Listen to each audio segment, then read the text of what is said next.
Panlami, dili. Lami siya. Pampulutan. Ah, yes, pampulutan. Ito yung perfect pampulutan. Tsaka lami.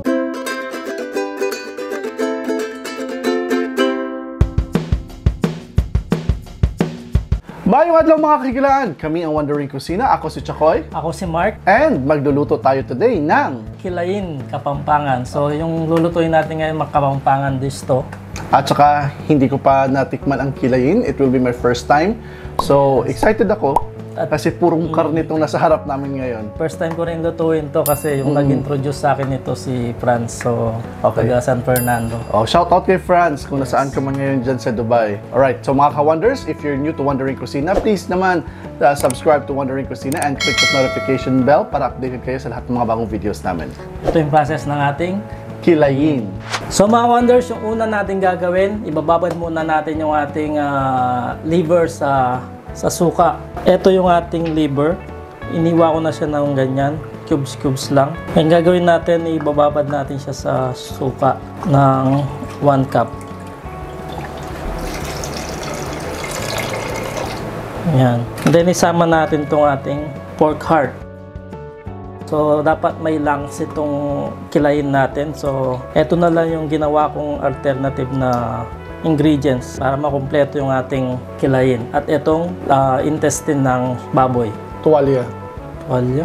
Intestine na nga. Intestine pala. And then next natin gagawin mga Wonders, iano natin itong ating intestine. Gagrind natin dito sa ating food processor. Pwede nyo rin siyang iwahin kung wala kayong food processor. Or i-chop. I-chop, pwede rin siyang i-chop. Para mas madali, gamitan natin ito.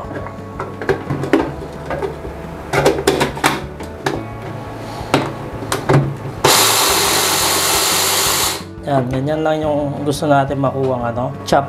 Lagay lang natin dito sa ating lagayan.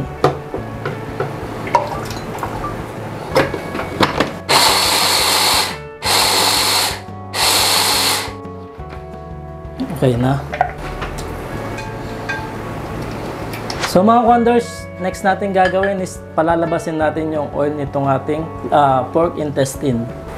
Lagay lang natin siya dyan. So, lagyan lang natin siya ng konting asin para lumabas yung ano niya, oil.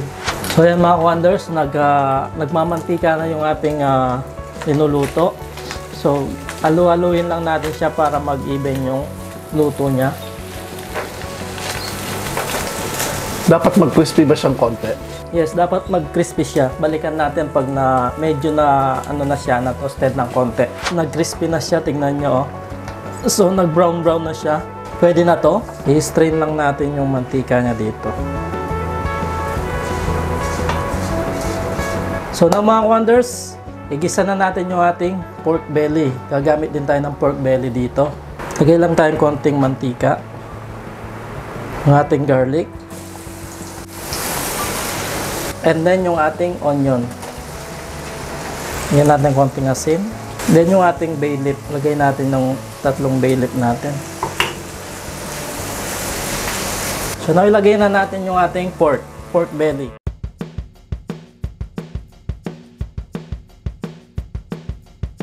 Yan, ganyan lang yung hiwa niya mga Wonders, maliliit lang. So, lutuin lang natin to hanggang lumambot yung ating pork.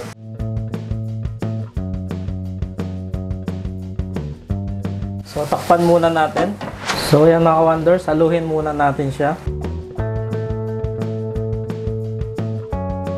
Yan.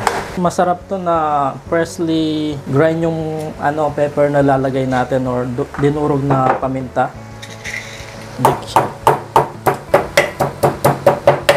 So ilagay na natin yung paminta natin. Then lagyan din natin ng patis. Lagyan natin ng 1/4 cup of patis. Kasama yan sa pampalasa. Yes. So asin, bay leaf, paminta, at saka patis. Yes, yun lang yung ilalagay nating pampalasa. The rest is the natural. Yung talagang yung lasa ng ating mga karne. Tsaka suka pala, may suka siya. Tayahan muna natin siyang kumukulo hanggang matuyo yung sabaw niya. At yung mantika na lang niya yung makikita natin. So balikan natin pag ganun na yung texture niya. So mga Wonders, tignan muna natin yung ating pork. So yan na, nagmantika na siya mga ka-wonders. Mantika na lang yung yung sabaw niya. Medyo na toasted lang ng konti. Tikman muna natin kung malambot na yung pork natin para malagay na natin yung ating atay tsaka yung pork heart.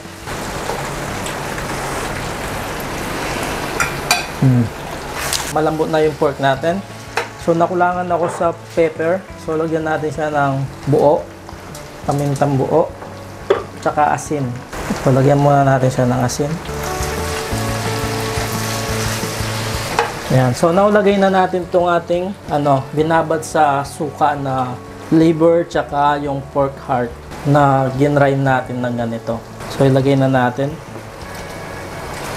Kasama yung suka. Yes. So ganyan muna, wag muna natin siyang haluhin. Hayaan muna natin siyang kumulo.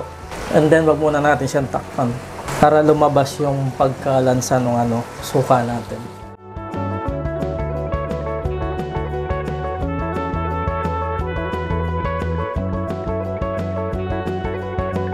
So now mga wonders, pwede na natin siyang haluhin.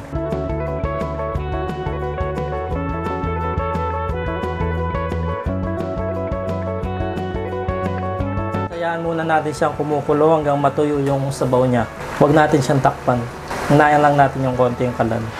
So ito na yung natin mga ka-wonders, yung kilayin natin na tuyo na siya. And then nagmamantika na siya, ganyan lang siya. So medyo malalaki lang yung hiwa natin. So now ilagay na natin itong ating pork intestine na pina-crispy.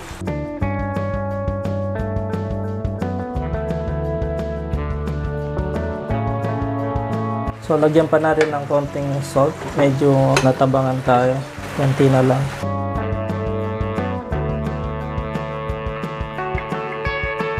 So para may konti siyang kick, lagyan natin ng chili, red chili.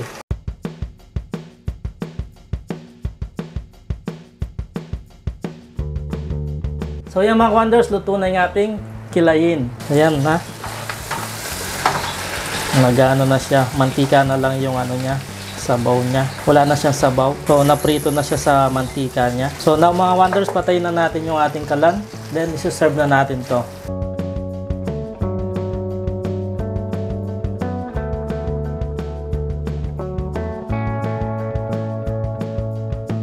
So ngayon, tikman na natin. So ito na mga wonders, tikman na natin yung ating kilayin. Excited lang ako kasi nakalimutan ko na yung lasa nung kilayin. Pinatikim mo sa akin noon long time ago. So Pampanga to base, no? Na recipe. Parang may pagka-bopis siya na Oo. Na pinirito. na dinuguan. Nandoon yung mga, tapos may crispiness dahil sa, so intestine. Interesting siya. Yung intestine mga wonders is optional lang yun. Kung wala kayong lungs or yung baga, dapat yun yung lagay nyo.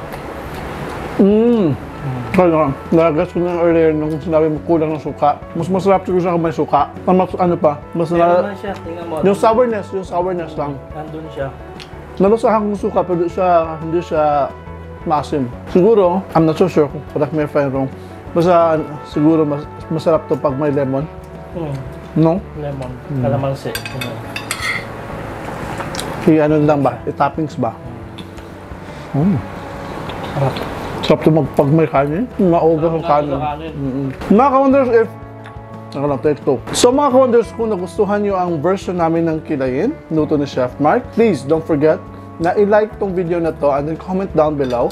And then don't forget to share this to your family and friends. And if you're new dito sa channel namin, please huwag kalimutan na subscribe and click that notification bell para updated kayo sa lahat ng mga bagong videos namin, kagaya nito. Then meron din tayong social media account, meron tayong Facebook, Instagram, and TikTok. That's right. And mga ka-wonders, i-follow nyo na rin ang Peanut Talks. So, Peanut Talks is P-E-A-N-U-T-A-L-K-S. Peanut Talks. Yung parang one letter lang na T. One T lang.